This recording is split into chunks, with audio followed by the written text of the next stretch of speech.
Happy new year అందరికీ. మొట్టమొదటిగా గత 5 ఏళ్ళ పాలనలో క్రీడలకి కండుబడింది. సో ఖచ్చితంగా మళ్ళా ఒక్కసారి ప్రతి ఒక్క స్పోర్ట్స్ ప్లేయర్ని అందరినీ బయటికి తీసుకురావాలని చెప్పి మళ్ళా ఈ సంవత్సరం నుంచి ఖచ్చితంగా కేవలం క్రికెటే కాదు, ఎవ్రీ ఇయర్ జూన్ జూలై ప్రాంతాల్లో 9వ తరగతి 10వ తరగతి స్టూడెంట్స్కి కూడా ఒక ఇంటర్ స్కూల్ కాంపిటీషన్ ఎక్కడా చూడని విధంగా చేయబోతున్నాను. ఖచ్చితంగా స్పోర్ట్స్కి నేనైతే ఇంపార్టెన్స్ చాలా ఇస్తాను.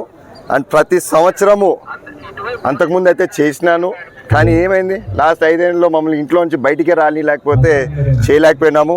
మళ్ళా చేపట్టాను, ఖచ్చితంగా ముందుకు తీసుకెళ్తా. అందరు సహకరిస్తారని నేను అనుకుంటున్నాను, కోరుకుంటున్నాను. నాకు తెలిసి మీకు కూడా ఉందనుకుంటే టీం కట్టినారా లేదా? ప్రెస్ టీం ఉందా లేదా? మళ్ళీ ఆడాలా గెలిచాలా, ఊరికే కట్టినామంటే కాదు. Right, good luck to everybody and hope to see good bright future for everybody. Happy new year once again. Thank you.